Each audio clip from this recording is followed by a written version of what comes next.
ఈరోజు మనం హైదరాబాద్ రుచులకి స్వాగతం చెప్తూ ఎగ్ పులుసు ఈజీగా తొందరగా ఎలా తయారు చేయాలో చూద్దాం.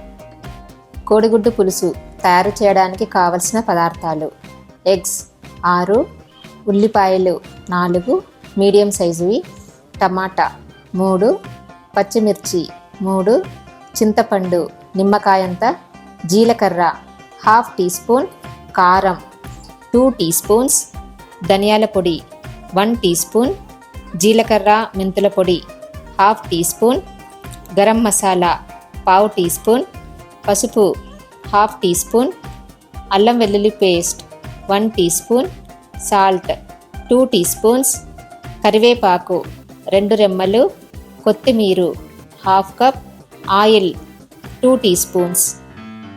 ఇప్పుడు కర్రీ తయారు చేయడం చూద్దాం. ముందుగా మిక్సీ జార్లో ముక్కలుగా కట్ చేసుకున్న 2 ఉల్లిపాయలు, పెద్ద పెద్ద ముక్కలుగా కట్ చేసుకున్న 3 టమాటాలు, కడిగి పెట్టుకున్న చింతపండుని వేసుకుని మెత్తగా గ్రైండ్ చేసి పెట్టుకోవాలి. ఎగ్స్ని ఉడికించి తొక్క తీసి మూవీలో కనిపిస్తున్నట్టుగా ఘాట్లు పెట్టుకోవాలి. ఒక ప్యాన్లో ఆయిల్ వేసుకుని వేడెక్కిన తర్వాత ఘాట్లు పెట్టుకున్న ఎగ్స్ని అందులో వేసుకుని వేయించుకోవాలి.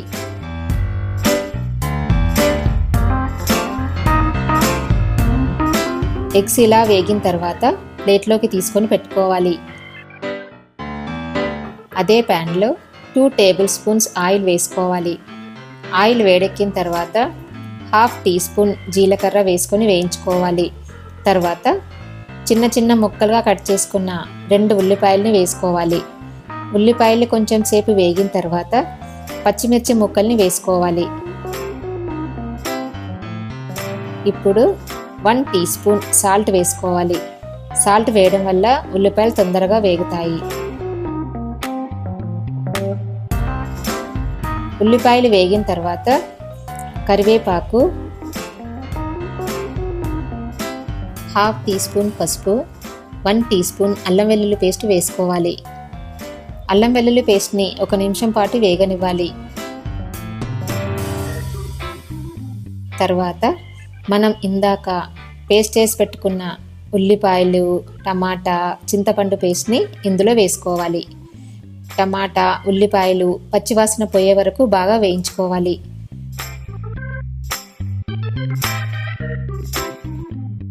ఈ పేస్ట్ అంతా బాగా వేగిన తర్వాత 2 టీ స్పూన్స్ కారం పొడి,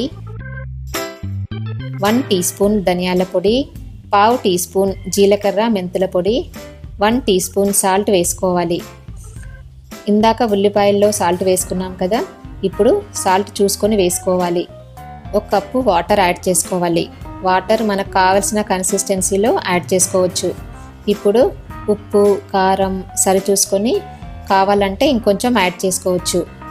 ఇంకా కర్రీ టేస్టీగా రావాలంటే కొంచెం కొబ్బరి పొడి కూడా యాడ్ చేసుకోవచ్చు.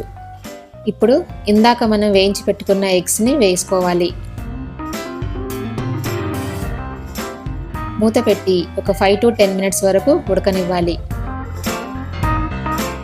ఎగ్స్కి మనం ఘాట్లు పెట్టుకున్నాం కదా, ఎగ్స్కి పులుసు మసాలా అంతా బాగా పడుతుంది. 10 మినిట్స్ సిమ్లో ఉడికించిన తర్వాత 1/2 టీ స్పూన్ గరం మసాలా, కొత్తిమీర చల్లుకుని కలుపుకోవాలి. ఈ కర్రీ రైస్లోకి, రోటీస్, చపాతీల్లోకి కూడా చాలా బాగుంటుంది. 2 మినిట్స్ ఉడకనిచ్చి సర్వింగ్ బౌల్లోకి తీసుకోవాలి. మీరు కూడా టేస్ట్ చేసి చెప్తారు కదా.